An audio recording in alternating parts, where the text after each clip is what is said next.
Learn how to troubleshoot blue screen errors on the Microsoft Surface Pro 10 with easy to follow Windows repair techniques. This tutorial helps resolve common crash issues quickly. So while you're performing updates, you're getting an IRQR not less or equal message, K-mode exception not handled, kernel data in page error, a lot of errors pertain to this problem, and we're going to go ahead and jump into what should hopefully be a pretty straightforward process, guys, and we're going to go ahead and jump right into it. So first thing I'd recommend doing would be to actually go ahead and boot to the troubleshooting utility on Windows 11. So if you do a hard power off 3 times in a row, Windows should automatically attempt to launch the starter prepare utility. And if it doesn't find anything, it will give you the option to select advanced settings, in which case it would take you to a screen that looks like this. Now, if it does not take you to a screen that looks like this, or you're unable to get to that, you can also download the Windows 10 Media Creation Utility, or Windows 11. They probably will make a creation utility for Windows 11 at some point. And it doesn't really matter. You can actually run the Windows 10 utility on Windows 11 as far as I'm aware. And you should be able to run the troubleshooting utilities built in within it. So you just would go ahead and download it to an ISO file and then burn it to a DVD or USB. It'd have to be about 4 gigabytes or more. It couldn't be a small USB flash drive, and it couldn't be a CD. It'd have to be a DVD. And then you'd boot your computer from it. So depending on the computer manufacturer, you'd have to tap a different key on your keyboard in order to launch that menu, in order to select what boot drive you want to go off of. So it could be anything between the escape key, F2, F8, F12, for example, and those are the function keys on the top of your keyboard. So you may have to just do a little bit of trial and error. Shouldn't take you more than a couple minutes. Googling it would probably be best before you even begin. But anyway, we're ready to go ahead and jump right into it. So we're on the choose an option page. So these will look very similar whether you're booting from it directly within Windows itself, or if you're plugged in a USB flash drive with the media creation utility installed and you selected the recovery option. So when you are setting up your Windows 11 installation or Windows 10, depending on the drive you're using, there should be an option to repair your computer in the bottom left corner of the dialog window, one of the first screens that comes up. You go ahead and select that, and then it would take you to a troubleshooting screen like you see here. And you want to go ahead and select troubleshoot, reset your PC, or see advanced options. And then there are going to be a whole bunch of options in here that we're going to explore in today's video. The first one, we're going to actually go underneath advanced options and then select startup prepare, fix problems that keep Windows from loading. So go ahead and select that first.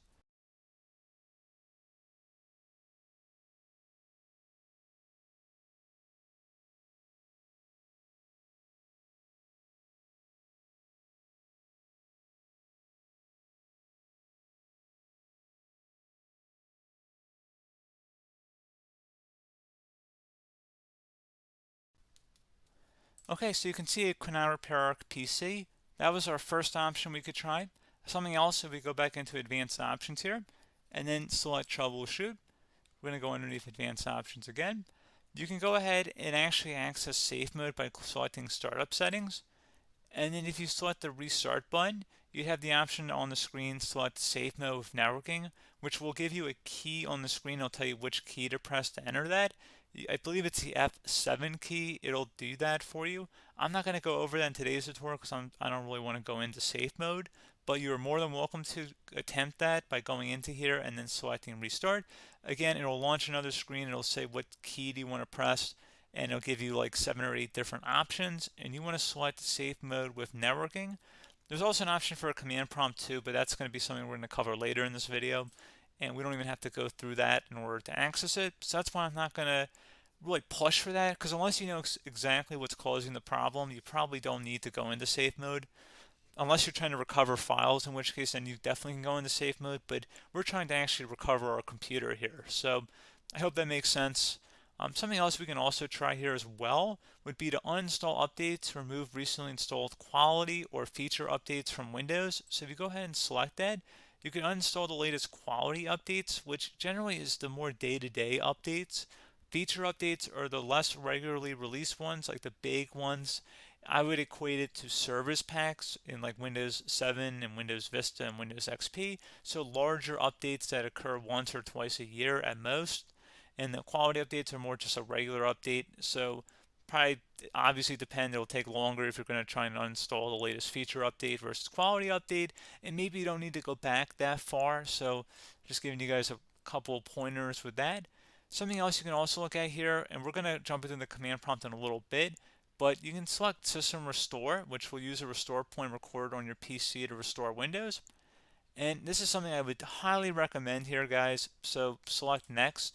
Assuming you have a restore point saved on your computer, you go ahead and select the most recently created one, and you'll select Next, and then you'll select the drive. You shouldn't actually have to select the drive. You can scan for affected programs, but we're going to keep it all default here, and then we're going to select Finish.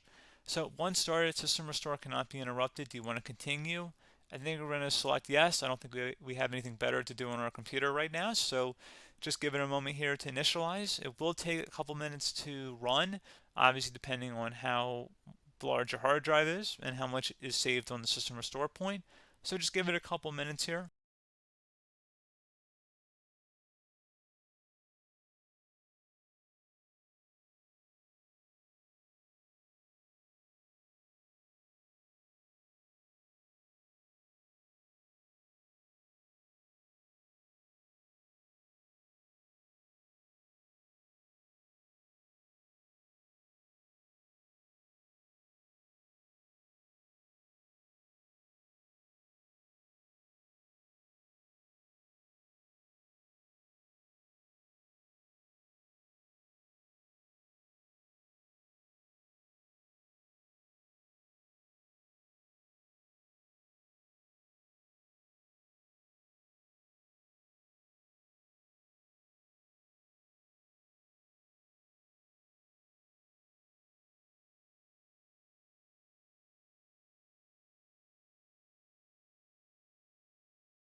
Okay, so you can see System Restore completed successfully.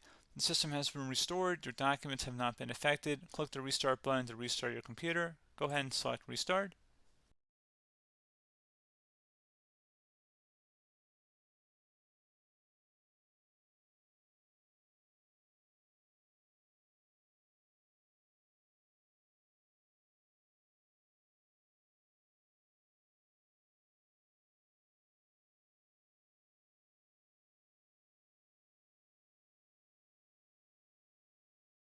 Okay, so you can see the system has been restored successfully.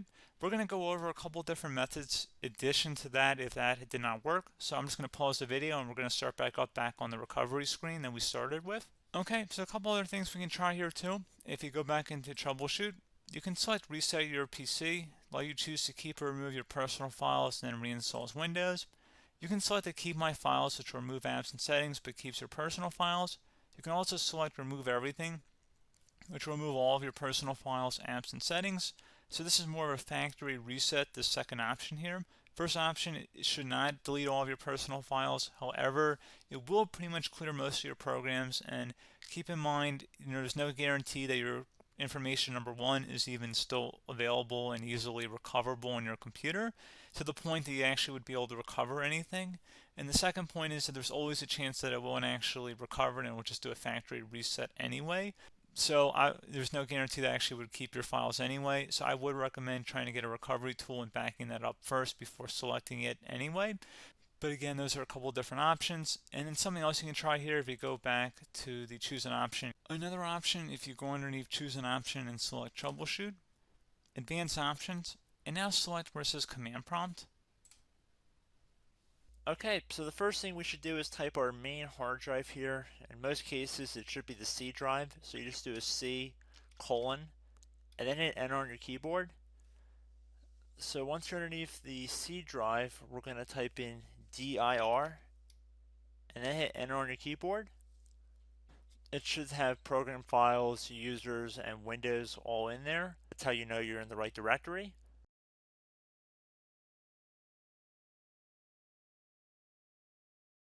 In some cases, it might be the D drive as well, so just keep that in mind.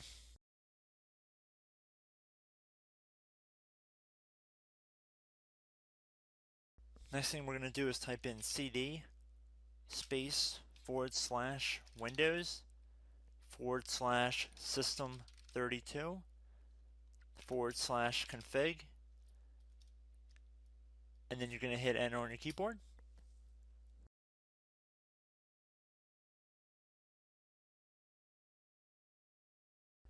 So now you're going to type md space backup. If you've seen other tutorials, it might also say to put down md backup. That's because the backup name is pretty common when you want to back something up. So you can name this whatever you want, doesn't have to be backup. So if you've already made a backup folder in the past, you could do backup 1, for example. So once you're done setting the name you want the backup to be called, hit enter on your keyboard again.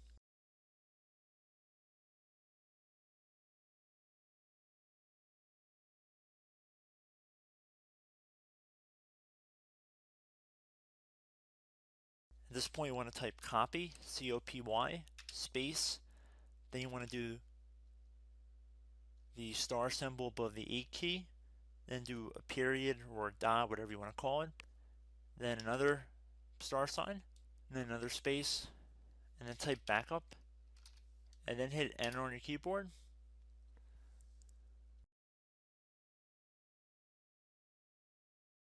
Now you want to type cd reg back, REGBACK, and then hit enter on your keyboard. So now that we are under the reg back, so now you want to type dir again, and then hit enter.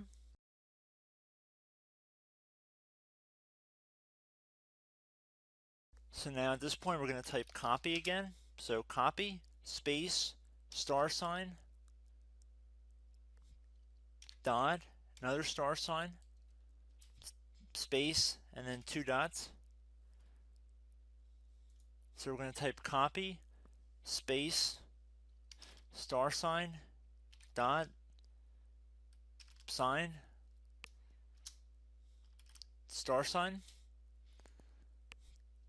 dot, dot, and then hit enter on your keyboard again. So for overwrite, you want to overwrite all. So type A on your keyboard, so capital A, and then hit enter on your keyboard.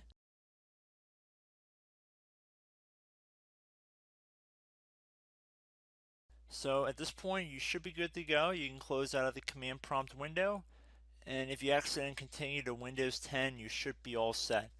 So I hope one of these 3 or 4 different methods we went through in this tutorial helped you guys out. Again, I'm not sure if you guys heard me earlier, but try to go back into your safe mode if possible and uninstall any programs you know might be conflicting with the Windows startup if you can get into safe mode. So just keep that in mind. Something very simple like that could be blocking up everything. So again, I hope this tutorial helped you guys out, and I will catch you in the next tutorial. Goodbye.